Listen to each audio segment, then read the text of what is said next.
I just want to say that, especially compared to, speaking specifically of these two women that I have watched work over 2 decades now, I see very clearly that we need to acknowledge one thing, that whether your organizing is providing a place to which people can come who share a vision and not even talk about specific projects, but they can be under the same roof, is a vital part of organizing. Mm-hmm. I think being able to actually go from door to door the way you do, know individual people, eat chicken in folks' backyards, relate to lots of different echelon of people, sit on city council, sit in the backyard, talk to the drunk on the corner, talk to the mayor. I think it's in the mayor's seat. talk to the drunk mayor. And all the drunks in the middle. Talk to the crackhead on the street and the cocaine head in the justice prosecutor's office. Those, I have seen you and you draw together young people. For me, I'm saying that community organizing and what it was when we used the model of the 60s, for instance, and even then how it evolved in the 70s. It's like how I felt. That's when I showed up. You know, finally I could get there, and then how it looked in the 80s, and then how it's evolved through 90s. But what it is today, what that actually is, and how pertinent is that?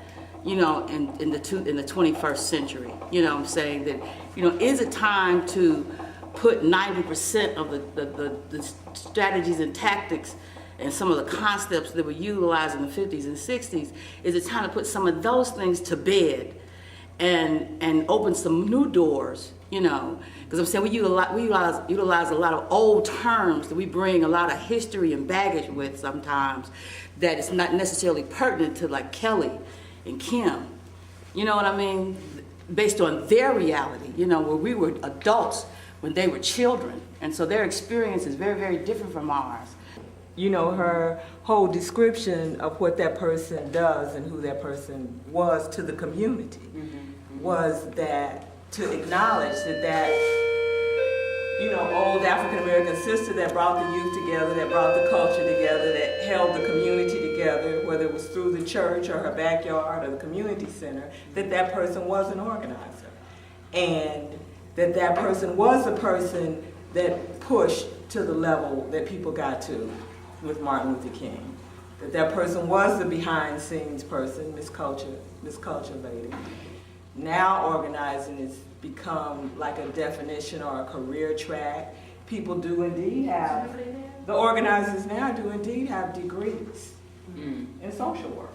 And Miss Culture Lady is not so much hired, in organizing jobs maybe as she was even in the 60s and 70s. I was thinking maybe when we get to the dream segment of where we want to go and identifying where we are, to maybe figure out if organizing is at least, it seems like that's a common thread amongst all of us, whether we identify ourselves or not. We're organizing in some capacity. So maybe in the dream level, we need to figure out what does that look, what is our dream of real organizing or real culture work or whatever it is, and then figure out maybe just some kind of action steps. And one thing I want to encourage people to do is to not start off with impossibility. Like, don't start off with why you can't do something. Like a lot of things that we can accomplish, we accomplish them before we learn we can't do them. Because we didn't get that in us. Nobody told us, right, that we couldn't do it. Is to have authentic experience, honoring ideas and feelings. And I think that's part of, in order for me to do all that, I have to show a lifestyle. And I think that's really important to me. Like, why should you pay $10 to come hear me if you don't know me? If it was part of your lifestyle to come and hear live music, then of course you'd be there. Why would I go to the Kuumba Festival to go buy jewelry and to experience the marketplace. If, you know, why would you come do that if it wasn't your lifestyle? People who do it, it's part of their lifestyle. So to me, I think I'm trying to build life. I think you have to,